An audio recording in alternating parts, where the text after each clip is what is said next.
ابن خلدون، ابن جریر طبری اور دوسرے قابل اعتماد مورخین اسلام نے اپنی تاریخوں میں مکنہ کے چاند کا کہیں ذکر نہیں کیا، لیکن ماہ نخشب کو دنیائے ادب میں جو غیر فانی شہرت حاصل ہے اور بعض اسلامی تاریخوں میں اس کا جس شد و مد سے تذکرہ موجود ہے، اس کی بنا پر اس کے چاند کے وجود سے انکار تو نہیں کیا جا سکتا۔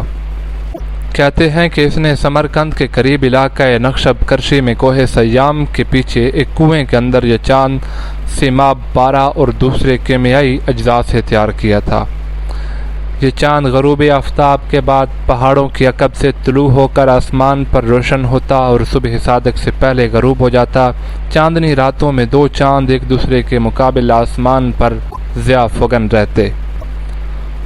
بعض مورخین نے لکھا ہے کہ اس کی روشنی 15 میل تک پہنچتی تھی اور بقول بعض وہ 1 مہینے کی مسافت سے نظر آتا تھا۔ یہ چاند 2 مہینے تک طلوع و غروب ہوتا رہا۔ لوگ اکناف و اطراف ملک سے اس کو دیکھنے کو آتے تھے اور دیکھ کر ان کی حیرت کی کوئی انتہا نہ رہتی تھی۔ خصوصاً ضعیف الاعتقاد لوگ تو اسے اپنے پیشوا کی ربانی قوت کا تصرف اور بہت بڑا معجزہ خیال کرتے تھے، حالانکہ اس نے یہ عمل ہندسہ اور انعکاس شعاع قمر کے طریق پر کیا تھا، جس پر حکمائے یونان کی تحقیقات کا ایک وافر ذخیرہ موجود تھا۔ چنانچہ مکنہ کی ہلاکت کے بعد لوگوں نے اس کنویں کی تہہ میں ایک بڑا سا ظرف پارے سے بھرا ہوا پایا۔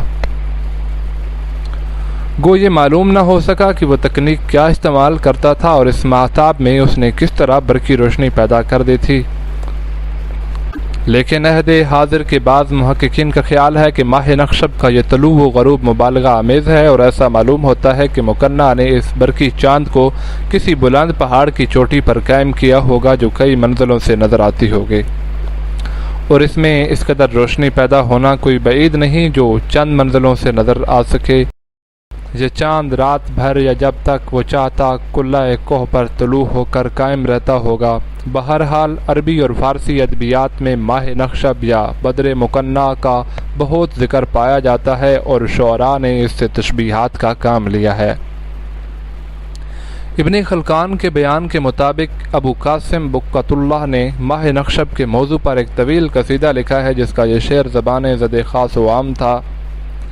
یہ عربی شعر ہے اور اس میں شاعر نصیحت کرنے والوں سے کہتا ہے کہ جاؤ اور اپنا کام کرو، کیونکہ مکنہ کا چاند بھی اپنے طلوع کے وقت میرے دستار بند محبوب کی نگاہ ناز سے زیادہ سحر آفرینی نہیں کر سکتا۔ مکنہ کا دعوی الوہیت اور مشرکانہ تعلیمات دوسرے ملاحدہ کی طرح مکنہ کے نظریات کی بنیادیں بھی زرتشتی عقائد اور بت پرست فلسفیوں کی خیالات پر قائم کی گئی تھیں۔ اس کا بدترین مذہبی اصول مسئلہ تناسخ تھا، جس کی بنیاد پر اس نے الوہیت کا دعویٰ کیا اور کہا کہ حق تعالیٰ میرے پیکر میں ظاہر ہوا ہے، یا یوں کہیے کہ میں خداوند کا اوتار ہوں۔ چونکہ خدائی کا دعویٰ کرنے والے کے لیے تسخیر عناصر سب پہلی ضرورت ہے، اس لیے اس شرط کے پورا کرنے کے لیے اس نے چاند کی کرشمہ سازی دکھائی۔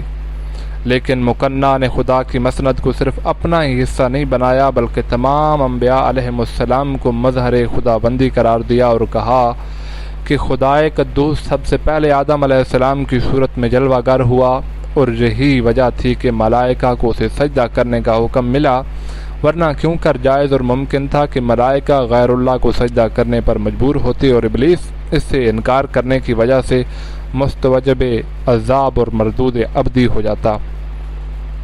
لیکن یہ خیال قطعاً صحیح نہیں ہے، کیونکہ بنائے بر تحقیق آدم علیہ السلام مسجود نہیں بلکہ محض جہت سجدہ ہیں۔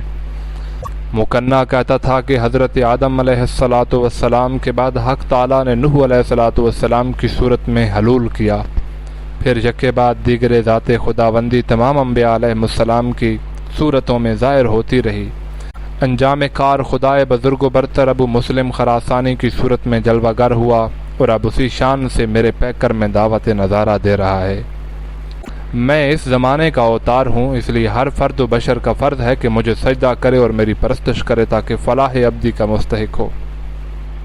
ہزارہ مکار اور بے شمار جاہل انسان اس کے دعوی خدائی کو صحیح جان کر اس کے سامنے سربہ سجود ہونے لگے۔ یہ شخص ابو مسلم خراسانی کو، جسے خلیفہ جعفر منصور عباسی نے قتل کرا دیا تھا، حضرت سید الاولین و آخرین صلی اللہ علیہ وآلہ وسلم سے معاذ اللہ افضل بناتا تھا۔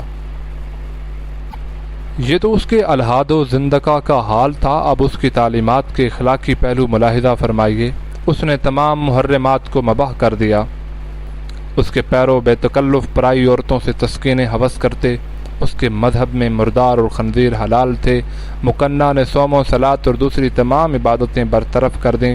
اس کے پیروکار مساجد بنواتے تھے اور ان میں مؤذن نوکر رکھتے تھے، لیکن نمازیں نہ پڑھتے، بلکہ کوئی بولا بھٹکا پردیسی مسلمان اگر مساجد میں چلا جاتا تو مؤذن اور مکنہ کے دوسرے پیروکار موقع ملنے پر اس کے خون سے ہاتھ رنگین کر کے اس کی نعش کو مستور کر دیتے۔ مگر جب مسلمان حکمرانوں کی طرف سے ان پر بہت سختیاں ہونے لگیں تو ان کی وحشتناک سرگرمیاں معطل ہو گئیں۔ جب مکنہ کا حلقہ مریدین بہت وسیع ہو گیا تو اس نے سیاسی اقتدار حاصل کرنے کی تدبیریں شروع کیں۔ چنانچہ اس غرض کے لیے اس نے 2 زبردست قلعے تیار کروائے، ایک کا نام وسیق اور دوسرے کا سیام تھا جو ایک پہاڑ کی چوٹی پر تھے۔ قلعہ سیام مضبوطی میں اپنا جواب نہیں رکھتا تھا، اس کی فصیل کا اندازہ اس سے ہو سکتا ہے کہ 100 سے زیادہ بڑی اینٹیں جو اس زمانے میں قلعوں کی تعمیر کے لیے تیار کی جاتی تھیں دیوار کے چوڑائی میں لگائی گئی تھیں۔ اس کے علاوہ قلعہ کے ارد گرد ایک بے حد گہری اور چوڑی خندق تھی، اور قلعہ کی قوت مدافعت کا یہ عالم تھا کہ اس میں کئی سال کا سامان رسد اور اسلحہ جنگ کا بہت بڑا ذخیرہ ہر وقت مہیا رہتا تھا۔ مکنہ نے اور بھی بہت سے چھوٹے چھوٹے قلعے تعمیر کرائے اور ان میں مضبوطی سے قدم جما لیے اور نہایت بے باکی سے خراسان کے مختلف علاقوں میں مسلمانوں کے خلاف دھما چوکڑی مچا دی۔ اسی اثناء میں بخارا اور سنعد میں باغیوں اور دوسرے شوریدہ سروں کی ایک جماعت پیدا ہو چکی تھی جن کو حیضہ کہتے تھے۔ گو ان لوگوں کو مکنہ کی من گھڑت خدائی سے تو کوئی سروکار نہ تھا، لیکن اپنے سیاسی مصالحے کا خیال کر کے مکنہ کے ساتھ ہو گئے تھے۔ علاوہ ازیں ترکوں سے بھی مکنہ کو بڑی تقویت پہنچی جو اس وقت تک دائرہ اسلام میں داخل نہیں ہوئے تھے، بلکہ اسلام کے بدترین دشمن تھے اور اکثر اوقات خلافت اسلامیہ کے سرحدی علاقوں میں طاقت و تاراج کر کے بھاگ جایا کرتے تھے۔ اب مکنہ اور اس کی اتحادی جماعتوں کا یہ معمول ہو گیا کہ جہاں موقع پایا مسلمانوں پر حملہ کر کے قتل و غارت کا میدان گرم کیا اور رفع و چکر ہو گئے۔ افواج اسلامی سے جنگیں۔ خلیفہ مہدی نے ابو نعمان، جنید اور لیث بن نصر کو فوج دے کر پیروان مکنہ کے مقابلے پر بھیجا، لیکن اسلامی لشکر نے ہزیمت اٹھائی۔ لیث کا بھائی محمد بن نصر اور اس کا برادر زادہ حسان اس مارکے میں کام آئے۔ جب خلیفہ کو اس ناکامی کا علم ہوا تو اس نے جبریل بن جاہیہ کو کمک دے کر روانہ کیا اور باغیان بخارا اور سند کے مقابلے میں اس کے بھائی یزید بن جاہیہ کو مامور فرمایا۔ 4 مہینے تک بخارا کے بعض قلعوں پر لڑائی ہوتی رہی، بالآخر عساکر خلافت فتح یاب ہوئیں اور بنو کے شمشیر اس قلعہ پر قبضہ ہو گیا۔ مکنہ کے 700 پیرو نہنگ و شمشیر کا لقمہ بن گئے۔ ہزیمت خوردہ لوگوں میں سے جو زندہ بچے وہ بھاگ کر قلعہ سیام میں چلے گئے جہاں خود مکنہ موجود تھا، مگر امیر المجاہدین حضرت جبریل نے بھی جان نہ چھوڑی، ان بھگوڑوں کا تعاقب کرتا رہا اور مارتا کاٹتا قلعہ سیام پر بجلی کی طرح جا کھڑکا اور اس وقت تک ان کا پیچھا نہ چھوڑا جب تک وہ قلعہ میں جا نہ پہنچے۔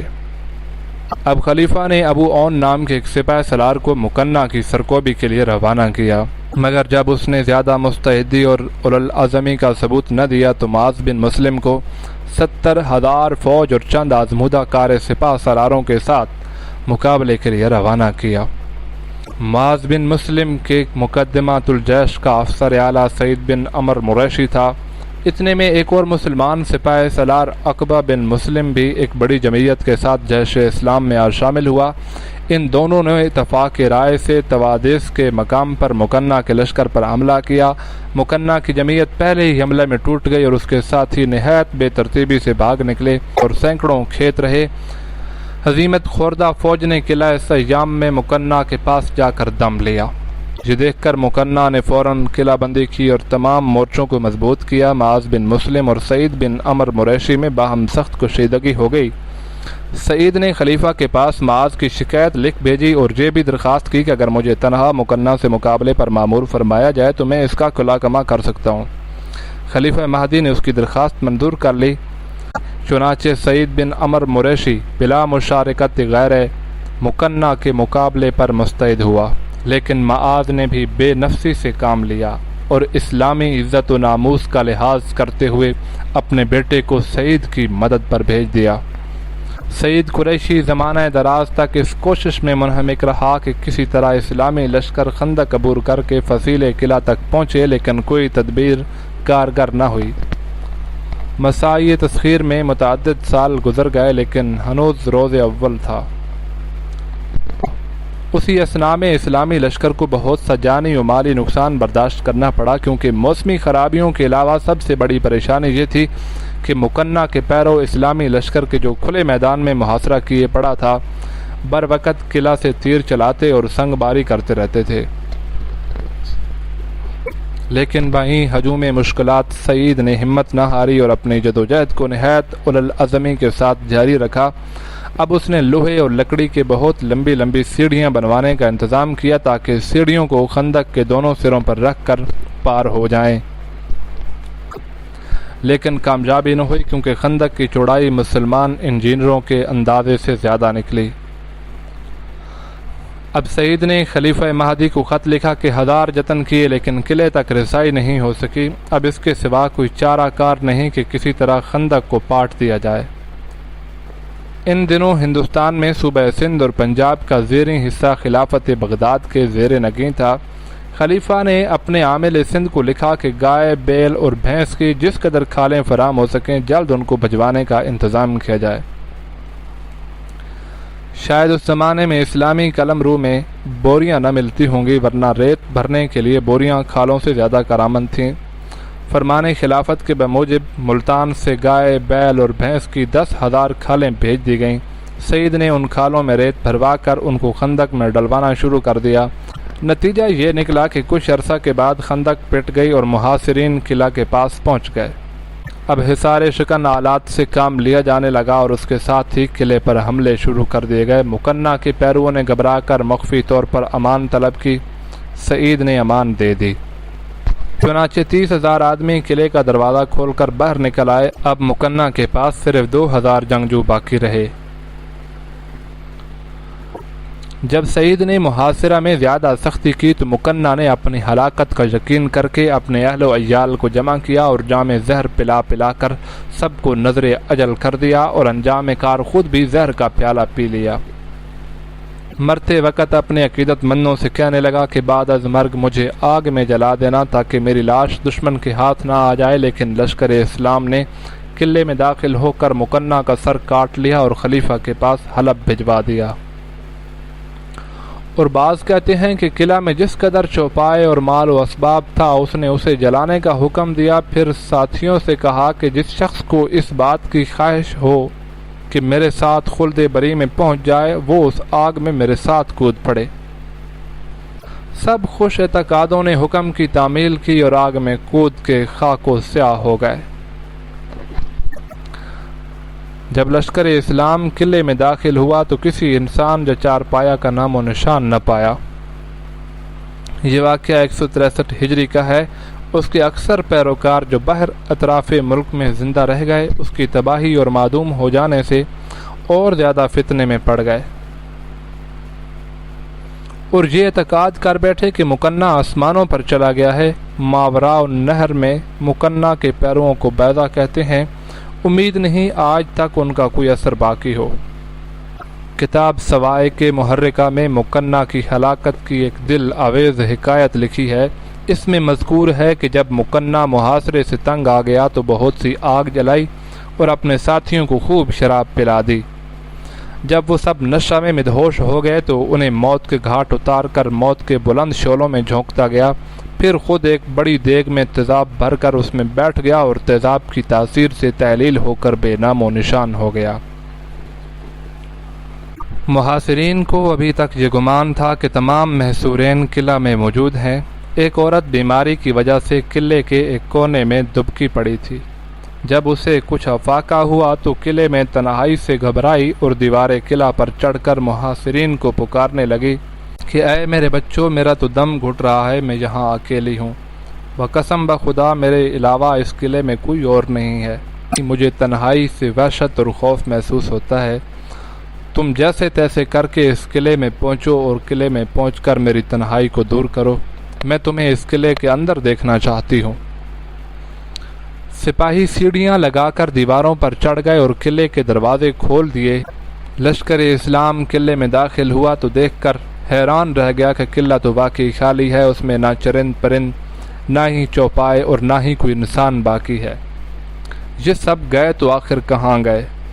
مکنہ کے بعض معتقد جو پہلی لڑائیوں میں اس سے علیحدہ ہو گئے تھے سن کر نہایت تأسف کرنے لگے کہ وہ فی الحقیقت خدا تھا۔ افسوس ہم نے آخر تک اس کا ساتھ نہ دیا۔